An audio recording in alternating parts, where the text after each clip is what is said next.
Apa kita tidak bisa lihat dengan kacamata kita sendiri gitu? Jadi pada dasarnya kami menyampaikan di sini audiens ini bagaimana sih pertimbangan dari Dinas PUPR, Provinsi Banten sebagai leading sektor dari proyek itu bagaimana dalam perencanaan, di dalam gambar. Kami kan tidak tahu tentang gambar, teknis pekerjaan, kan kami hanya media. Kami hanya melihat dengan kacamata kami sendiri gitu, bahkan kacamata masyarakat Pak. Jadi kalau datang ke sana masyarakat itu selalu bilang, Pak hati-hati untuk melewati jalur tanjakan Banganga. Kenapa? Pertanyaan akan timbul di insan jurnalis itu, kenapa? Ada apa gitu? Sampai terjadi ada sebuah video yang ternyata itu dalam perbaikan, ada roboh sehingga orang kaget mungkin. Pengguna jalan itu kan sepintas spontan saja mungkin, wah ada apa nih, padahal merupakan itu tengah dalam perbaikan. Kita tidak bicara kepada sisi pada perbaikannya, tetapi pada segi pembangunannya, mulai dari perencanaan, pekerjaannya.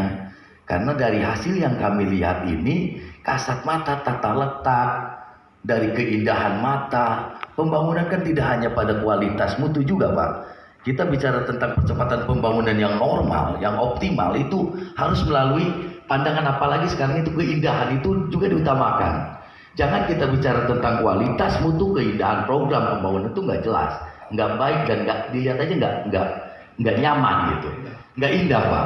Kita ini datang ke tanjakan Banganga, kami pertama masuk nggak indah Pak. Kami melihat tiang pancang yang begitu tidak simetris Pak, antara bidang sisi satu bidang dengan bidang lain itu sangat berantakan. Sudah pada retak-retak, di samping di dinding-dinding itu terjadi keretakan. Bahkan kalau Bapak tahu itu pernah terjadi meninggal dunia juga Pak. Bukan karena akibat itu, tetapi musibah ya.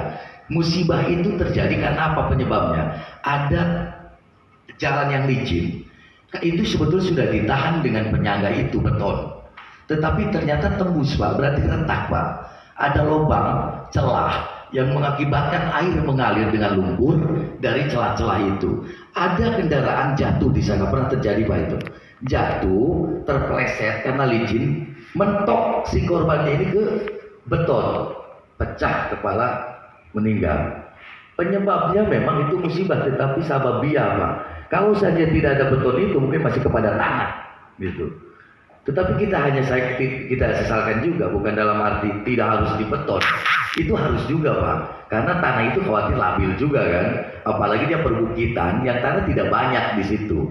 Perbukitan, curam, ketika jalan dilandaikan memang butuh yang namanya tiang penyangga untuk penahan tanah tersebut agar tidak labil dan dia tidak bergerak, dan longsor mungkin tidak seperti itu. Betul Pak, betul. Saya sangat apresiasi juga terkait dengan adanya program pelandaian Jalan Banganga ini yang sampai dibuatkan tiang-tiang penyangga pada dinding jalan itu. Namun disesalkan Pak Lang, itu tadi itu saya bilang, mulai dari tata letak, penempatan yang tidak simetris dari tiang penyangga, lalu dilihat kasat mata tidak menunjukkan kepada keindahan atau keaslian dari lingkungan, itu satu juga tuh.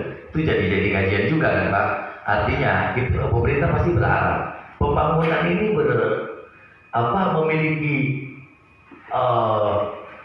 mutu kualitas dan memiliki kaitan dengan keindahan, biar kita juga melihatnya nyaman. Orang bilang perlu di atas itu kan taman sama para gitu kan gitu.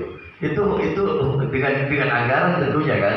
Tapi kalau memang kurang ya ditambahkan anggaran.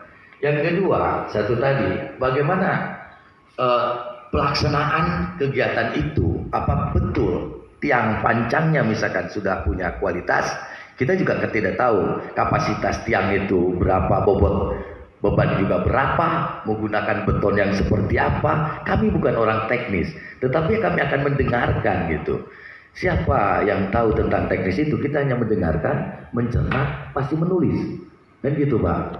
Bukan orang teknis Pak. Tetap banyak kasat mata. Ketika Pak Arlan bilang, kalau bicara teknis tentang pekerjaan mungkin oke Pak. Kami nggak ngerti gitu.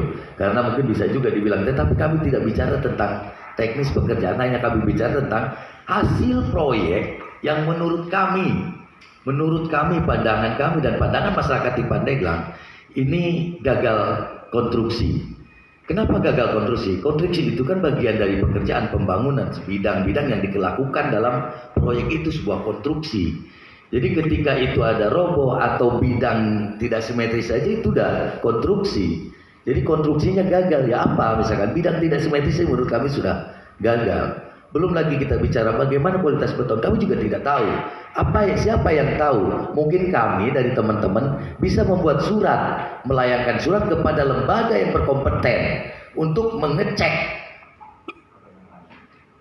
mutu kualitas dari beton itu, gitu.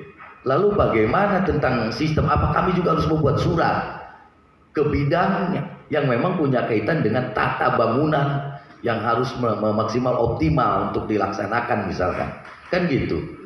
Kami hanya bisa seperti itu Parlan, karena wartawan tidak bisa memperbaiki juga, paling hanya memperbaiki pada tulisan harus seperti apa kami menuliskan gitu Pak. Untuk sementara sebatas itu yang kita tahu, bahwa tulisan kami melakukan menulis tentang sebuah berita. Di situ kita menurut kacamata kami bahwa proyek pembangunan itu gagal konstruksi, diduga gagal konstruksi. Kenapa kita bilang gagal konstruksi? Toh pada akhirnya proyek itu diperbaiki dan informasinya itu juga anggarannya sudah dibayarkan. Nah itu juga salah satu pertanyaan, betul atau tidak gitu kan Pak. Artinya pekerjaan sudah selesai, itu sudah dibayarkan, bahkan katanya dana pemeliharanya pun ditarik semua gitu. Itu informasi yang kami terima. Ini juga butuh informasi dari Bapak.